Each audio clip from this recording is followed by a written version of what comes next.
സംന്യാസാശ്രമധർമ്മവിധാത്രീം ബ്രഹ്മജ്ഞാനസുധാരസദാത്രീം സദ്ഗുരുരൂപധരാം സർവജ്ഞാം അമൃതാനന്ദമയീം പ്രണമാമി. സ്ഥാപകായ ച ധർമ്മസ്യ സർവധർമ്മസ്വരൂപിണേ അവതാരവരിഷ്ഠായ രാമകൃഷ്ണായ തേ നമഃ. മൂകം കരോതി വാചാലം പങ്കും ലംഘയത്തെ ഗിരിം യത്കൃപാതമഹം വന്ദേ പരമാനന്ദമാധവം. ശ്രുതിസ്മൃതിപുരാണാനാമാലയം കരുണാലയം നമാമി ഭഗവത്പാദശങ്കരം ലോകശങ്കരം.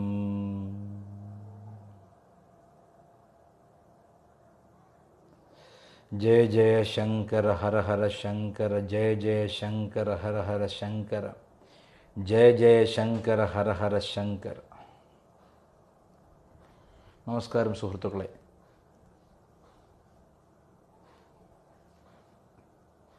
ഇന്ന് വ്യാഴാഴ്ചയാണ്. 3 ദിവസങ്ങളിലധികമായി നമ്മുടെ സത്സംഗം ശ്രവിക്കുന്ന ഒരു സഹോദരി പേഴ്സണലായിട്ട് മെസ്സേജ് അയക്കാറുണ്ട്. അവർ പറയുന്നത് മന്ത്രദീക്ഷ എന്ന് പറഞ്ഞാൽ എന്താണ് മന്ത്രദീക്ഷ എന്നറിയാൻ അവർക്ക് താല്പര്യമുണ്ട് എന്ന് പറഞ്ഞു. അപ്പോൾ അത് അവരത്രയും ഒരു താല്പര്യമെടുത്ത് 3 ദിവസങ്ങളായിട്ട് ഇങ്ങനെ ചോദിച്ചുകൊണ്ടിരിക്കുന്നതുകൊണ്ട് ഇന്ന് കുലശേഖര പെരുമാളിലേക്ക് പോകുന്നതിന് മുൻപ് എന്താണ് മന്ത്രദീക്ഷ എന്നൊന്ന് അറിഞ്ഞിരിക്കാം. നിങ്ങളിൽ പലർക്കും അറിയാം മന്ത്രദീക്ഷ എന്താണെന്നും. പലരും മന്ത്രം ജപിക്കുന്നവരാണ്. മന്ത്രദീക്ഷയെക്കുറിച്ച് ഏറ്റവും ലളിതമായും ആധികാരികമായും പറഞ്ഞിട്ടുള്ളത് സദ്ഗുരു ശ്രീ മാതാ അമൃതാനന്ദമയി ദേവിയാണ്. ഏറ്റവും ആധികാരികമായും ഏറ്റവും ലളിതമായും പറഞ്ഞിട്ടുള്ളത്. ഭാവനാവിലാസങ്ങളോ സാഹിത്യ ശകലങ്ങളോ ഒന്നും ചേർക്കാതെ, നമ്മുടെ സാധാരണ നാടൻ ഭാഷയിൽ മസാലയൊന്നും ചേർക്കാത്ത ശുദ്ധമായ മാതൃവാത്സല്യത്തോടു കൂടിയുള്ള അമ്മയുടെ വാക്കുകൾ ഇതാണ്. അതായത് ശിഷ്യൻ്റെ മനസ്സ് സേവയിലൂടെ അഹന്തയെ അതിജീവിക്കാൻ സാധിക്കും. ശിഷ്യൻ്റെ മനസ്സിന്, ആ ശിഷ്യൻ്റെ മനസ്സിന് സേവ ചെയ്യുമ്പോൾ താൻ ചെയ്യുന്നു എന്ന ബോധമില്ലാതാവണം. അതായത് കർത്തൃത്വനാശമാണ് കർമ്മയോഗം. കർത്തൃത്വനാശത്തിനാണ് കർമ്മയോഗം എന്ന് പറയുന്നത്. അല്ലെങ്കിൽ കർമ്മം മാത്രമേ ആവൂ. ഇപ്പം ഞാനൊരാൾക്ക് ആഹാരം വാങ്ങി കൊടുത്തിട്ട് നാട് മുഴുവൻ പറഞ്ഞിടുന്ന അങ്ങനെയുണ്ടോ, ഞാൻ ഇവന് ആഹാരം വാങ്ങിക്കൊടുത്തു, ഇവൻ ഒന്നുമില്ലാത്തവനായിരുന്നു, ഞാനാണ് ആഹാരം വാങ്ങിക്കൊടുത്തത് എന്നിങ്ങനെ പറഞ്ഞുകൊണ്ടിരുന്നാൽ അത് കർമ്മമാണ്. അതിൽ കർമ്മപാപവും കലരും, കർമ്മഫലവും വരും. അപ്പം കർമ്മയോഗമാവുന്നത് കർത്തൃത്വബോധമില്ലാതാവുമ്പോഴാണ് കർമ്മയോഗമാവുന്നത്. ആ കർത്തൃത്വബോധം, doership, I have done this, I am doing this, I am the only person to do this, ഞാൻ അങ്ങനെയൊക്കെയുള്ള ഞാൻ എന്ന ഭാവങ്ങൾ വരാതിരിക്കുന്ന കർമ്മമാണ്, പൂർണ്ണമായും അഭാവമുള്ള കർമ്മമാണ് കർമ്മയോഗം എന്ന് പറയുന്നത്. അപ്പോൾ ഈ കർത്താവ് എന്ന് പറഞ്ഞാൽ കർമ്മം ചെയ്യുന്ന ആളാണ്, ഒരു ക്രിയ ചെയ്തുകൊണ്ടിരിക്കുന്ന ആളാണ് കർത്താവ്. ആ കർത്താവ് എന്ന് പറയുന്ന വ്യക്തിക്ക് കർത്തൃത്വബോധം നഷ്ടപ്പെടാൻ വേണ്ടിയാണ് കർമ്മയോഗം അനുഷ്ഠിക്കുന്നത്. അപ്പോൾ ഭക്തിയോഗമോ വിഭക്തിനാശായ, വിഭക്തി എന്ന ബോധത്തെ ഇല്ലാതാക്കാൻ, ഞാനും ഈശ്വരനും രണ്ടാണ്, വിഭജിച്ച് നിൽക്കുന്നവരാണ് എന്ന തെറ്റായ അറിവിനെ ഇല്ലാതാക്കി ഭക്തി എന്ന് പറഞ്ഞാൽ ഒന്നിപ്പിക്കലാണ്, സേവയാണ്, ഒന്നിക്കലാണ്. വിഭക്തിയെ നശിപ്പിക്കുന്നതാണ്. ഞാനും ഈശ്വരനും വേറെയാണ്, ഞാനും പരമാത്മാവും രണ്ടാണ്, ഈശ്വരൻ സ്വർഗത്തിൽ എവിടെയോ ആണ് എന്നൊക്കെയുള്ള തെറ്റായ ധാരണകളെ തിരുത്തി എൻ്റെ ഉണ്മ, എൻ്റെ അടിസ്ഥാന ബോധം, എൻ്റെ ബോധകേന്ദ്രം തന്നെയാണ് ഈശ്വരൻ, ആത്മാവ് എന്ന അറിവ് പ്രതിഷ്ഠിക്കലാണ് ഭക്തിയോഗം. അങ്ങനെയാണെങ്കിൽ ജ്ഞാനയോഗം അല്ലെങ്കിൽ ബോധയോഗം എന്താണ്? അബോധനാശായ, അജ്ഞാനത്തെ നശിപ്പിക്കാനാണ് ജ്ഞാനയോഗം. ഇങ്ങനെ കർത്തൃത്വത്തെ നശിപ്പിക്കാൻ കർമ്മയോഗം, വിഭക്തി എന്ന ചിന്ത, ഞാനും ഈശ്വരൻ രണ്ടാണ്, വിഭജിച്ച് നിൽക്കുന്നതാണ്, സെപ്പറേറ്റ് ആണെന്ന ബോധത്തെ ഇല്ലാതാക്കാൻ ഭക്തിയോഗം, ഞാൻ അജ്ഞാനിയാണ് എന്ന തെറ്റിദ്ധാരണ മാറ്റാൻ വേണ്ടി ജ്ഞാനയോഗം. അപ്പോൾ ഇവിടെ എന്താണ് മന്ത്രദീക്ഷ ഇപ്പോൾ മന്ത്രദീക്ഷയുള്ള എല്ലാ സമ്പ്രദായങ്ങളെയും ഒരു കണക്കിന് വിശ്വസിക്കാമെന്നാണ് എൻ്റെ ഒരു ചിന്ത. കാരണം മന്ത്രദീക്ഷയിൽ കുറുക്കു വഴികളൊന്നുമില്ല. പെട്ടെന്നുള്ള ഇൻസ്റ്റൻറ്റ് കുണ്ടലിനി പ്രോഗ്രാമോ അല്ലെങ്കിൽ ഇൻസ്റ്റൻറ്റ് എക്സ്പീരിയൻസസ് ഒന്നുമില്ല മന്ത്രദീക്ഷയിൽ. മന്ത്രദീക്ഷയിൽ നന്നായി ശ്രദ്ധയോടെ ഉപാസിച്ച് തന്നെ നേടേണ്ടതാണ്. അതായത് കൽക്കണ്ടമാണ് മന്ത്രം. വലിയൊരു കൽക്കണ്ടം അങ്ങോട്ട് തന്നു കഴിഞ്ഞാൽ അത് വിഴുങ്ങിയാൽ തൊണ്ട മുറിഞ്ഞു പോകും. അത് അലീച്ചലിയിച്ചിറക്കേണ്ടതാണ്. അതുപോലെ മന്ത്രവും പുരശ്ചരണത്തിലൂടെ അല്ലെങ്കിൽ പുനശ്ചരണത്തിലൂടെ വീണ്ടും വീണ്ടും ആവർത്തിച്ച് അതിൻ്റെ സൂക്ഷ്മതയെ കണ്ടെത്തേണ്ടതാണ്. അമ്മ പറയുന്നത് ഗുരു എന്ന് പറഞ്ഞാൽ തൈര് പോലെയാണ്. അതായത് പാല് തൈരായി മാറിക്കഴിഞ്ഞു. അതായത് ഗുരുവില ആൽക്കമിക് ചേഞ്ച് വന്നു കഴിഞ്ഞു. ഗുരുവും നമ്മെപ്പോലെ തുടങ്ങിയതായിരിക്കാം. അവതാര ഗുരുക്കന്മാരെയല്ല പറയുന്നത്. ജീവൻ മുക്തനായ സാധാരണ ഒരു വ്യക്തി നമ്മെപ്പോലെ സാധന തുടങ്ങിയതായിരിക്കാം. പക്ഷേ അദ്ദേഹം എന്താവുന്നു? അദ്ദേഹം തന്നിൽ ആ ആൽക്കമിക് ചേഞ്ച് വരുത്തുന്നു. തൻ്റെ ഉള്ളിൽ ജപം കൊണ്ട് ആ ചേഞ്ച് വന്നു കഴിഞ്ഞു. ഇപ്പോൾ അയാൾ വ്യക്തിയല്ല, സമഷ്ടി ചൈതന്യം തന്നെയാണ്. He does not have this feeling of localised self, but he feels that he is the universal self. ആ ലോക്കലൈസ്ഡ് ചിന്ത അയാൾക്ക് വിട്ടു. അയാളിപ്പോൾ യൂണിവേഴ്സൽ സെൽഫാണ്, എല്ലാറ്റിലും അവൻ തന്നെ എന്ന ചിന്തയാണ്. അങ്ങനെ ആ പൂർണ്ണമായും അമ്മയുടെ ഭാഷയിൽ ഉപമയിൽ തൈര് പോലെ, പാല് തൈരാവുന്ന പോലെ പൂർണ്ണമായ മാറ്റം. പാല് തൈരായി കഴിഞ്ഞാൽ തിരിച്ചത് പാലാക്കാൻ സാധ്യമല്ല. അതാണ് അതിൻ്റെ അർത്ഥം. അതായത് യദ്ഗത്വാ ന നിവർത്തന്തേ തദ്ധാമ പരമം മമ. ഏത് പീഠത്തിലെത്തിയാൽ, ഏത് സ്ഥാനത്തെത്തിയാൽ, ഏതു മാറ്റം സംഭവിച്ചാൽ പിന്നെ തിരിച്ചു വരുന്നില്ലയോ ആ സ്ഥാനമാണ് എൻ്റെ പരമമായ സ്ഥാനമെന്ന് ശ്രീകൃഷ്ണ പരമാത്മാവ് പറയുന്നു. ആ പരമമായ സ്ഥാനത്തെ അലങ്കരിക്കുന്ന മഹാപുരുഷന്മാർ, ജീവൻ മുക്തന്മാർ, അവതാര ഗുരുക്കന്മാർ, അവർ തൈര് പോലെ സ്വയം പരിണമിച്ചു കഴിഞ്ഞു. ഇനി അമ്മയുടെ അടുത്തേക്ക് അല്ലെങ്കിൽ അതുപോലെ ഒരു മഹാഗുരുവിൻ്റെ അടുത്തേക്ക് മന്ത്രദീക്ഷയ്ക്കായി നമ്മൾ ചെല്ലുമ്പോൾ നമ്മൾ എന്താണ്? പാലാണ്. നമ്മളിതൊരു മാറ്റം വന്നിട്ടില്ല. അമ്മ നമ്മുടെ വലത്തെ ചെവിയിൽ രഹസ്യമായി മന്ത്രം ഉപദേശിക്കുന്നു. ഇഷ്ടദേവത ഏതാണെന്ന് കേട്ടറിഞ്ഞിട്ടാണ് മന്ത്രം ഉപദേശിക്കുന്നത്. ഇഷ്ടദേവത എന്ന് പറയുമ്പോൾ ഒട്ടുമുക്കാൽ ആളുകൾക്കും, സംസ്കാരമുള്ള കുടുംബങ്ങളിൽ ജനിച്ചവർക്ക് ഒട്ടുമുക്കാൽ ആളുകൾക്കും അത് കുലദേവത തന്നെയായിരിക്കും. അതറിയാതെ അങ്ങനെ വരൂ. അമ്മയുടെ ആശ്രമത്തിൽ നടക്കുന്നൊരു സംഭവം, അമ്മയുടെ ആശ്രമത്തിൽ അത്ഭുതങ്ങൾ ഒരുപാട് നടക്കാറുണ്ട്. പക്ഷേ അത് അത്ഭുതങ്ങളായ ആരും കൊട്ടിഘോഷിക്കാറില്ല. അവ അത്ഭുതങ്ങളാണ്, നാച്ചുറലാണ്. അമ്മയോട് ഒരിക്കൽ ചോദിച്ചു, അത്ഭുതങ്ങളെപ്പറ്റി ചോദിച്ചു. അമ്മ പറഞ്ഞാണ്, മോനെ, മത്സ്യം നീന്തുന്നത്, മത്സ്യം വെള്ളത്തിലിങ്ങനെ നീന്തിക്കളിക്കുന്നതും പക്ഷി ആകാശത്തൂടെ പറക്കുന്നതും തന്നെ അത്ഭുതമാണ്. പക്ഷി നീന്തണമെന്നും മത്സ്യം പറക്കണമെന്നും പറയുന്നതല്ല അത്ഭുതം. What ever is in the nature in it self is wonder. ഈ ലോകത്ത് പ്രപഞ്ചത്തിലുള്ളത് അതേപടി തന്നെ അത്ഭുതമാണ്. അപ്പോൾ മനുഷ്യ ശരീരം എടുത്താൽ അത് തന്നെ അത്ഭുതമാണ്. അപ്പോൾ അത്ഭുതം നമ്മൾ ചിന്തിക്കുന്നത് എന്താണ്? നമ്മുടെ സാധാരണ പ്രവൃത്തികളിൽ നിന്ന് വിട്ടിട്ട് വേറെ എന്തെങ്കിലും കാണുമ്പോൾ അതാണ് അത്ഭുതം എന്ന് ചിന്തിക്കുന്നവരാണ് ഒട്ടുമുക്കാൽ ആളുകളും. അമ്മ പറയുന്നത് പക്ഷി പറക്കുന്നത് അത് തന്നെ അത്ഭുതമാണ്, മനുഷ്യൻ്റെ ശരീരപ്രവർത്തനം അത്ഭുതമാണ്, എല്ലാം അതിൻ്റെ യഥാതഥം ഇരിക്കുന്നത് തന്നെ അത്ഭുതമാണ്. അപ്പം മനുഷ്യൻ ഇപ്പോൾ എന്താ ഉള്ളത്? താൻ വേറിട്ട് പോയി, വിബോധം വന്നുപോയി, വിഭക്തി വന്നുപോയി. ഈശ്വരനായിരിക്കുന്ന സ്വരൂപത്തിൽ നിന്ന് വിട്ട് ഞാൻ കേവലം ഇന്നാരുടെ മകനാണെന്ന് ചിന്തിച്ച് ആ ലോക്കലൈസ്ഡ് ഫീലിങ്സിലാണ് ജീവിക്കുന്നത്. അതിനെ ഒന്ന് മാറ്റിയെടുക്കണം. അതിനാണ് ഈ മന്ത്രം. അപ്പോൾ അമ്മ ചെയ്യുന്നത്, ആശ്രമത്തിൽ എപ്പോഴും കാണുന്നൊരു കാര്യമാണ്. നമ്മൾ മന്ത്രദീക്ഷയ്ക്ക് വേണ്ടി അമ്മയുടെ അടുത്ത് ചെന്ന് കഴിഞ്ഞാൽ അമ്മ ഇഷ്ടദേവത ചോദിക്കും, അമ്മ മന്ത്രം ഉപദേശിക്കും. നമുക്ക് നമ്മുടെ ചെവിയിൽ, വലത്തെ ചെവിയിൽ ആ ഇഷ്ടദേവതയുടെ ബീജാക്ഷരവും ചേർത്തുകൊണ്ട് നമുക്കമ്മ ഉപദേശിക്കും. ബീജാക്ഷരം എന്ന് പറഞ്ഞാൽ ബീജാക്ഷരത്തിന് പ്രത്യേകിച്ച് അർത്ഥമൊന്നുമില്ല. ക്ലീം, ഹ്രീം, ശ്രീം എന്നൊക്കെയുള്ള ബീജാക്ഷരങ്ങൾക്ക് ഇൻഡിപെൻഡൻ്റായിട്ട് അർത്ഥമൊന്നും കൽപ്പിക്കാൻ പറ്റില്ല. ആ ബീജാക്ഷരം ദേവതയുടെ നാമത്തോട് ചേരുമ്പോഴാണ് അതിന് സ്പഷ്ടമായ ഒരർത്ഥം വരുന്നത്. ഓരോ ബീജാക്ഷരത്തിനും 1000 ഉപയോഗങ്ങളുണ്ട്. ഇപ്പോൾ ബീജാക്ഷരമുള്ളൊരു മന്ത്രം അമ്മ ഉപദേശിക്കുമ്പോൾ എന്താ സംഭവിക്കുന്നത്? നമ്മളും അമ്മയും തമ്മിലുള്ള വ്യത്യാസം എന്താണ്? അല്ലെങ്കിൽ നമ്മളും ഒരു മഹാത്മാവും തമ്മിലുള്ള വ്യത്യാസം എന്താണ്? മഹാത്മാവിൻ്റെ ചിത്തമല്ല, അത് ആത്മാവാണ്. അതെന്താ കാര്യം? മഹാത്മാവിൻ്റെ ചിത്തം ആത്മാകാരമായി പരിണമിച്ചു കഴിഞ്ഞു. ഞാൻ നേരത്തെ പറഞ്ഞ പോലെ തൈരായി കഴിഞ്ഞു. അതായത് മഹാത്മാവിന് മനസ്സ് എന്നൊന്നില്ല, മറിച്ച് ആത്മാവ് തന്നെ ആയി കഴിഞ്ഞു.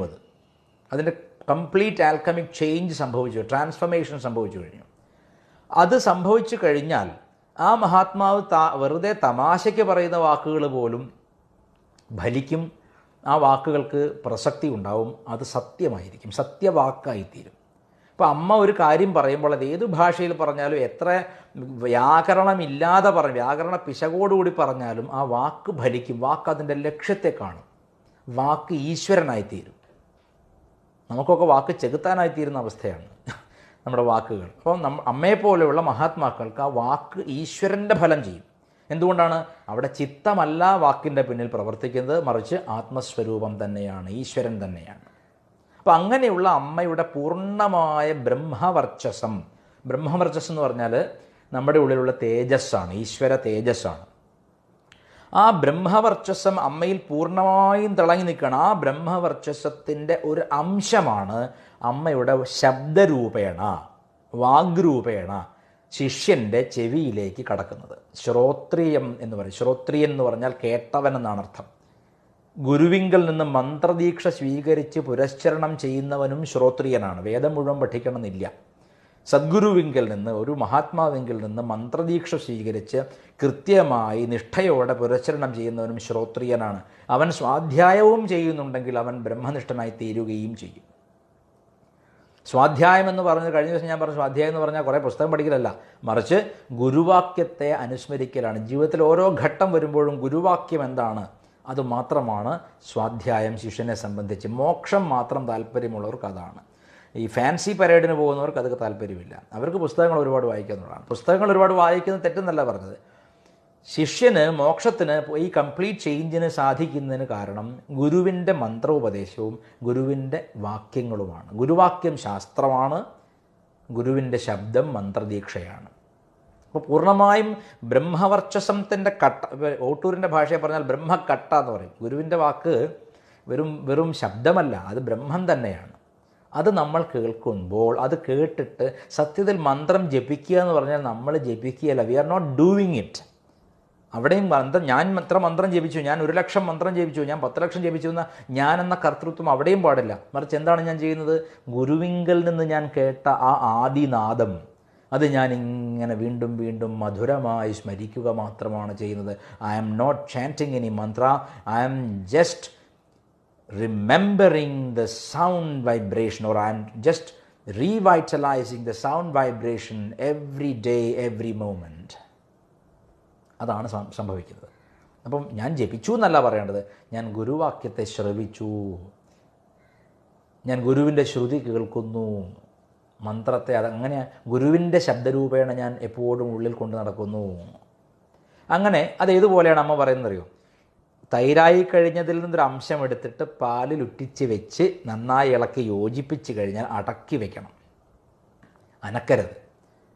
അനക്കാതെ വെച്ച് കഴിഞ്ഞാൽ ആ ഫെർമെൻറ്റേഷൻ നടക്കും, അടുത്ത ദിവസം അത് തൈരായി മാറും. അതുപോലെ ശിഷ്യനിലേക്ക് ഈ മന്ത്രദീക്ഷയാകുന്ന ബ്രഹ്മവർച്ചസത്തിൻ്റെ ഒരംശം ഗുരു ശബ്ദരൂപേണ ചെവിയിലൂടെ ഇട്ട് കൊടുക്കും. ഇന്നത്തെ കാലത്ത് നടക്കുന്ന പേക്കോലങ്ങൾക്കും പേക്കൂത്തുകൾക്കും കണക്കില്ല. ഞാൻ കോഴിക്കോട് ജില്ലയിൽ ഒരു സ്ഥലത്ത് കൂടെ നടന്നുകൊണ്ട് പോകുമ്പോൾ അവിടെ മന്ത്രദീക്ഷ കൊടുക്കുകയാണ്. എങ്ങനെയാണെന്ന് വെച്ചാൽ മൈക്കിലൂടെ ഗായത്രി മന്ത്രം വിളിച്ചു പറയണം. ഒരുപാട് പേരിരുന്നിട്ട് മന്ത്രദീക്ഷ സ്വീകരിക്കുകയാണ്. ഈ ഹാലേലൂയക്കാരുടെ തട്ടിപ്പ് പരിപാടി പോലെ മന്ത്രദീക്ഷയ്ക്കൊരു രഹസ്യാത്മകതയുണ്ട്. എനിക്ക് തോന്നുന്നു ഈ ഭൂമിയിൽ ഏറ്റവും കൂടുതൽ മന്ത്രദീക്ഷ കൊടുത്തിട്ടുള്ള ആൾ അമ്മ തന്നെയായിരിക്കും. സാക്ഷാൽ സദ്ഗുരു ശ്രീ മാതാ അമൃതാനന്ദമയി ദേവിയായിരിക്കും. ഞാൻ എപ്പോഴും ആലോചിക്കാറുണ്ട്, ഈ യോഗക്കാരുടെ പരസ്യം, ഈ പ്രാണായാമക്കാരുടെ പരസ്യമൊക്കെ കാണുമ്പോൾ അതിലെന്താ ഏറ്റവും കൂടുതൽ ഊർജ്ജമുണ്ടാവും. ഊർജ്ജം കൊണ്ട് നിങ്ങൾ ഒരാൾ പറയുന്നത് കേട്ടത്, you will have an energy boom, നിങ്ങൾ എനർജി കൂടിയിട്ട് ഇങ്ങനെ പൊട്ടിത്തെറിക്കുന്നതാണ്.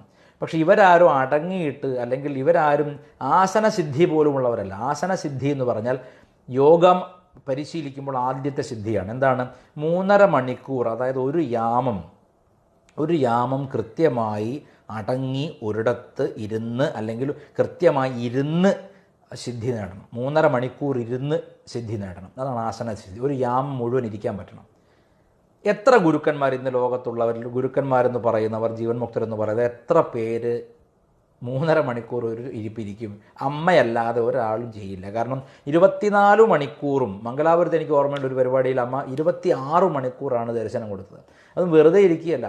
അമ്മ ഈ ആളുകളെ ഇങ്ങനെ പിടിക്കുന്ന കണ്ടാൽ തന്നെ അത്ഭുതപ്പെട്ടു പോകും. സാധാരണ ഒരു കളിയിൽ 6 ബോൾ എറിയുന്നവന് പോലും എല്ല് തേയ്മാനം രോഗമാണ്.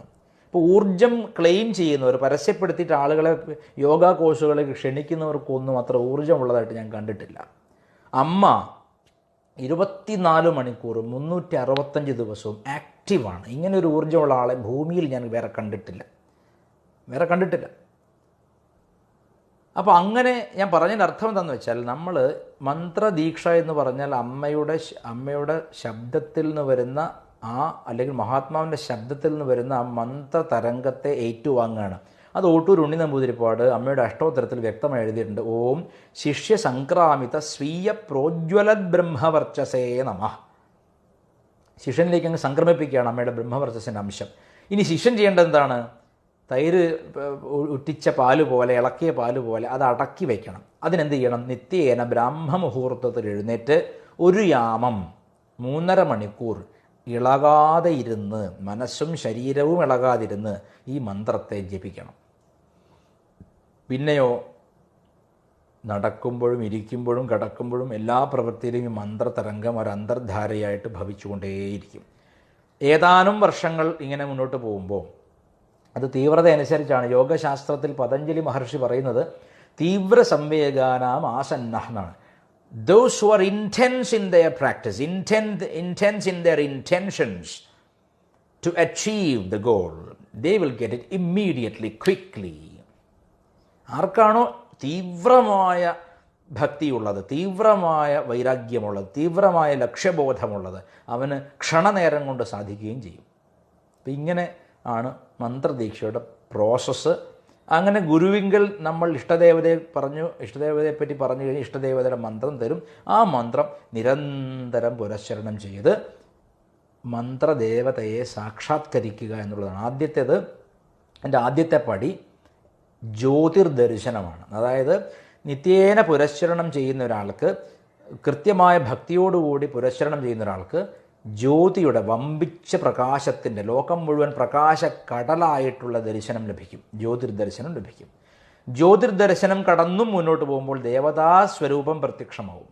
ദേവതാസ്വരൂപവും താണ്ടിപ്പോകുമ്പോൾ ആത്മസ്വരൂപം വെളിവാവും. പിന്നെ അവിടെ ദേവതയില്ല, ഈ ലോകത്തിലെ നാനാവസ്തുക്കളില്ല, എല്ലാം ഒരേ പരമാത്മാവ് തന്നെ എന്ന് മനസ്സിലാവും. അവിടെയാണ് ഋഷി പറഞ്ഞത് നേഹ നാനാസ്തി കിഞ്ചന. ഇവിടെ മൾട്ടിപ്പിളായിട്ട് ഒന്നുമില്ല, ഒരേ പ്രകാശവസ്തു, ഒരേ ആത്മവസ്തു പലതായി കാണപ്പെടുന്നു എന്ന് മാത്രം എന്ന് അപ്പോഴാണ് പറഞ്ഞത്. ആ അവസ്ഥയിലാണ് ഋഷി പറഞ്ഞത് ന തസ്യ പ്രതിമാസ്തി. അവന് പ്രത്യേക രൂപങ്ങളൊന്നുമില്ല, പ്രതിമകളൊന്നുമില്ല, എല്ലാം അവൻ തന്നെയാണ് എന്ന് പറഞ്ഞത്.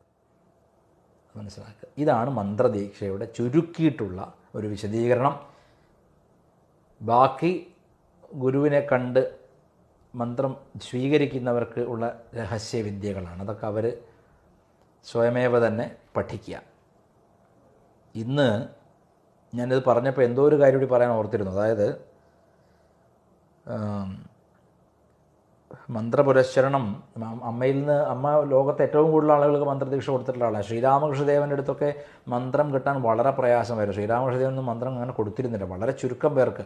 ഒരിക്കലും വിവേകാനന്ദ സ്വാമികൾ ആവശ്യപ്പെട്ട സമയത്ത് അദ്ദേഹത്തെ കാളിക്കോവിലിൻ്റെ പുറകിലേക്ക് കൂട്ടിക്കൊണ്ടുപോയിട്ട് നാവിലാണ് മന്ത്രം എഴുതി കൊടുത്തത്.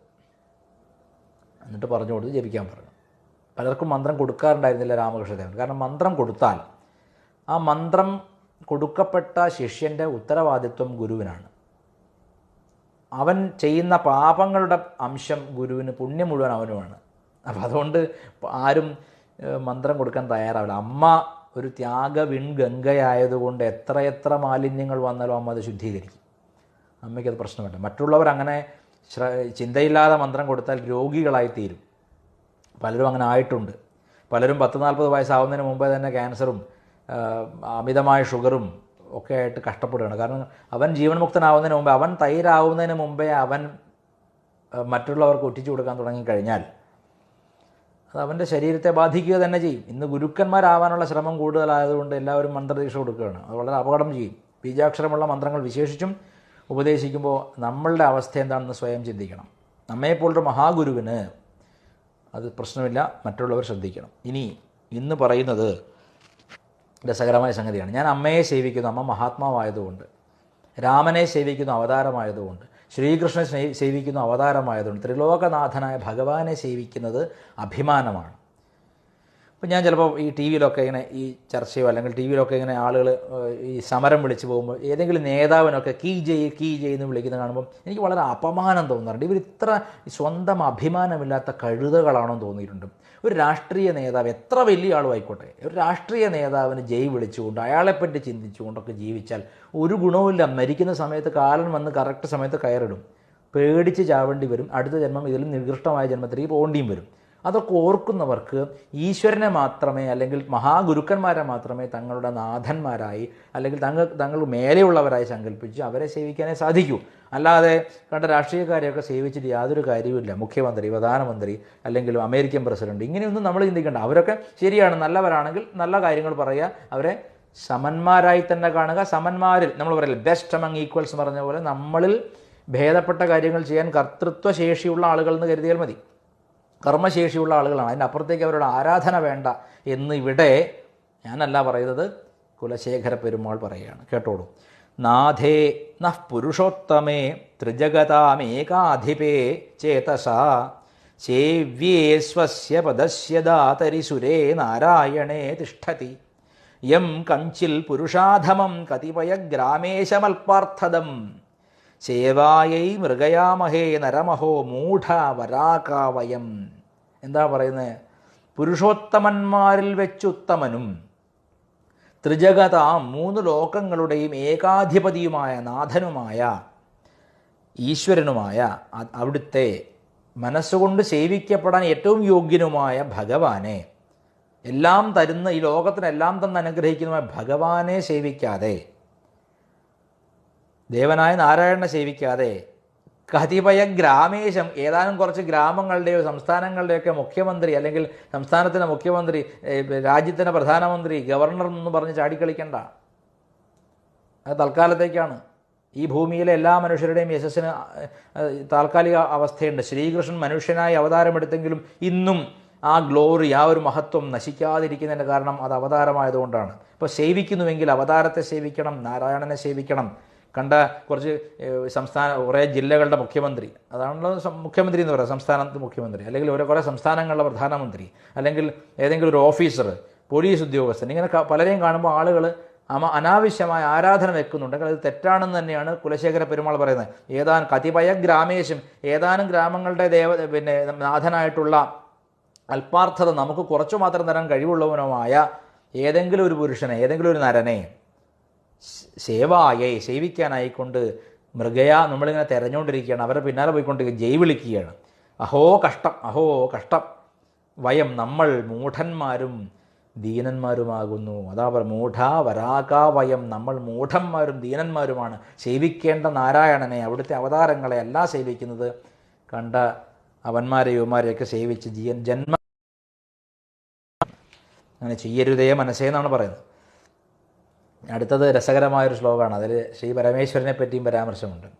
മദന പരിഹരസ്ഥിതി മദീയേ മനസി മുകുന്ദ പദാരവിന്ദധാംനി ഹരനയന കൃശാനുന കൃശോസി സ്മരസി ന ചക്രപരാക്രമം മുരാരേ.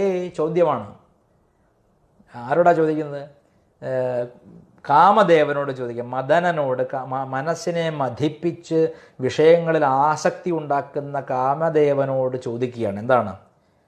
അല്ലയോ കാമദേവ, മദന, മുകുന്ദ പദാരവിന്ദ ധാമ്യൻ, ഭഗവാൻ ശ്രീമുകുന്ദൻ്റെ പാദങ്ങൾ മാത്രം ഇരിക്കേണ്ടതായിട്ടുള്ള എൻ്റെ മനസ്സിൽ നീ കയറിയിരിക്കുന്നിടയ്ക്ക്, രാമൻ ഇരിക്കേണ്ടിടത്ത് കാമൻ പലപ്പോഴും വന്നിരിക്കുന്നുണ്ട്. കാമാവേശം, കാമചിന്ത. മനസ്സേ, നിൻ്റെ ഹേ കാമദേവ, ഈ മുകുന്ദൻ ഇരിക്കേണ്ടുന്ന ധാമത്തിൽ, എൻ്റെ മനസ്സിൽ, മുകുന്ദൻ ഇരിക്കേണ്ട ധാമം എൻ്റെ മനസ്സാണ്, അവിടെ മുകുന്ദൻ ഇരിക്കേണ്ടിടത്ത് നീ കയറി ഇരിക്കേണ്ട ഇടയ്ക്കിടയ്ക്ക്. മദന, അത് നീ നിർത്തിക്കോ. എന്താ കാരണം? അത് പരിഹരിച്ച് ആ ഇരിപ്പ് നിർത്തിക്കോളൂ. കാരണം ഹരനയന അതാണ് ശിവൻ്റെ തൃക്കണ്ണിൽ നിന്ന് വന്ന അഗ്നിയിൽ നീ പണ്ട് കത്തി ചാമ്പലായതാണ്. ശിവനെ പോയിട്ട് ഇതുപോലെ ഇളക്കാൻ നോക്കിയപ്പോൾ ശിവൻ്റെ തൃക്കണ്ണിലെ ജ്വാല അഗ്നി വന്നിട്ട് കാമദേവൻ കത്തിപ്പോയതാണ്. അതിനുശേഷം കാമദേവന് ശരീരമില്ല, അനങ്കൻ എന്ന് പേര്, അംഗമില്ലാത്തവൻ. ചിന്തയായിട്ടാണ് വരിക. കാമദേവൻ മനസ്സിലേക്ക് എങ്ങനെ വരിക? നടന്നു കയറി വരികയല്ല. കാമദേവൻ നടന്നു കയറി വന്നിരുന്നെങ്കിൽ കഥ അടച്ചിടാമായിരുന്നു. കാമദേവൻ ചിന്തയായിട്ടാണ് കടന്നു വരുന്നത്. അപ്പോൾ അനങ്കനാണ്, അംഗമില്ലാത്തവനാണ്. അത് കൂടുതൽ അപകടകാരിയാണ്. അതുകൊണ്ടാണ് ഇങ്ങനെ പറയുന്നത്. ശ്രീഹരി ഇരിക്കേണ്ട മനസ്സിൽ നീ വന്നിരുന്നാൽ നീ ഒരു കാര്യം ഓർമ്മ വെച്ചോളൂ. നിനക്ക് പണ്ട് കിട്ടിയത് ഓർമ്മയില്ലേ? ശിവനിൽ നിന്ന് നിനക്ക് കിട്ടിയ ശിക്ഷ ഓർമ്മയില്ലേ? പിന്നെ സ്മരസീന ചക്രപരാക്രമം, സുദർശന ചക്രം കൊണ്ട് നിനക്ക് കിട്ടിയ ശിക്ഷ ഓർമ്മയില്ലേ? അതൊന്നും മറന്നു പോകണ്ട, മുരാരിയിൽ നിന്ന് കിട്ടിയത് എന്ന് പറയുകയാണ് കാമദേവനോട് കുലശേഖര പെരുമാൾ. നന്നായിട്ട് ജപിക്കുക, മന്ത്രം ജപിക്കുക. ഇന്നലെ എനിക്കൊരാൾ ഒരു സന്ദേശം അയച്ചു, ഞാൻ നാളെ വായിച്ചു തരാതെ. ഞാൻ പ്രാണായാമത്തെക്കുറിച്ചും യോഗത്തെക്കുറിച്ചും പറഞ്ഞത് 100% അയാൾക്ക് അനുഭവത്തിൽ വന്നിട്ടുള്ള കാര്യമായിരുന്നു. അയാളത് പറയാതിരുന്നതാണ്. എന്നോട് ഇന്നലെ അത് വ്യക്തിപരമായി മെസ്സേജ് അയച്ചു പറഞ്ഞിട്ടുണ്ട്. ആ മെസ്സേജ് എന്താണെന്ന് നാളെ വായിക്കാം. ഹര നമഃ പാർവതീപതയേ, ഹര ഹര മഹാദേവ.